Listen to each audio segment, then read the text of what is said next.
Bismillahirrahmanirrahim. İlk hasa şu topic az zuzaz. Zuzuz. Class ke hasa şu fifth subject Kashmiri topic ke hasa go az zuzuz paros. Zuzuz kya chu? Yine zemin, hava, zuzuz, mahol, kyun chun, junmarun, guzah, kranz, jarasim, bird locket, gas, cow, gas cow, maz cow, tool, dod, hayvan. Yem se imi yine ki lafaz pert det. Zemin şey kainatas maz su aksiyar yet pert. Yine kul siyar çı tamam maz çı zemin te aksiyar ya ab ta hava yine su aksiyar yet pert ab ta hava bisyar çu. Yine bisyar go koşur poş var ya hasa çu ab ta hava. Yine ab ta hava çu zind rozna bapat yine insan sin khatır te hayvanın khatır te zevzasın khatır te zaruri. Av koin şey zemin pert zindagi parthemos ये प्रथेमस यानी जिंद चीज छो बेशुमार शक्लन तरंगन हज यानी आब ये आव कन जमीनस पे जिंद रोजित ये आब तो मैसर हवा तो मैसर तो यम हसा सानि जिंद रोजनुक जरूरी चीज तो जिंद चीज बेशुमार शक्लन तरंगन हंद यानी यम तम चीज यम हसा जिंद रोजन बापत यानी यम हैवानात तम कुल कट दरखत जानवर चरिंदो परिंद दपान यम हसा बेशुमार शक्लन मज दुनियास मज करोर बदो वरियो पे जज चीज जेवान बड़ान पोठान बुड़ान तो मरान आमत यानी करोर बद वरियो पे जज चीज सो ये जानदार ये जान ये जू तम हसा गई जूदार चीज यानी अत मज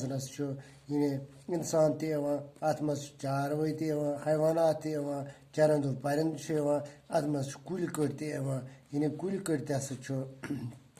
पे यह कुल कट हसा अमुक हिस्सा तो दप करोर बद वरियो पे इंसान आमुत गोड जेवान ते इंसान पत् बढ़ान ते गसान बोड़ या चारवो नमो या हैवानात नमो या बाकी कुन शक्लन मज नमो जन मज नमो उमस वेठान ते पोठान ते यानी ओतम हसा बड़ जवदार यानी पत् जवानी पत् जवानी पत् गसान बुढ़ापा इंसान यानी यह गसान तथ बिजरस कुन लमा बुढ़ान बुढ़ित पत् इंसान हेकान यम दुनिया मज क्या ईमान ओमुत मरनस पे लिहाजा मरान पत वार वार यम माहौल किस असरस तल ये पन शक्ल ते बदलावान वार वार यह माहौल किस असरस तल यथ पन शक्ल तो बदलावान जूदार चीज बे जू चीजों नश वारियाह बिन थावान यानी जूदार तम जानदार चीज यम बे जोन यानी जान बगैर ये अंग्रेजी पे वन जूदार चीज हसा गो नेचुरल थिंगस तो नेचुरल जूदार चीज हसा गो क्या लिविंग थिंगस यानी बेजान चीज हसा गो so non living things English पे वन यानी वारिया बेन यह चीजन नश यानी जूदार चीजन नश बेजान चीज नीरा बेजान नश जूदार तेकान नीरत यानी तम जूदार चीज ठूलो मज यानी माज हंद शिकम मज जेवान जूदार हसा तमो यानी ठूल मतलब अगर कह जानवर ठूल त्रावान तम मज पे ठूलो मज बच नीरा सह माज हंद शिकम मज जेवान यानी कह माज यानी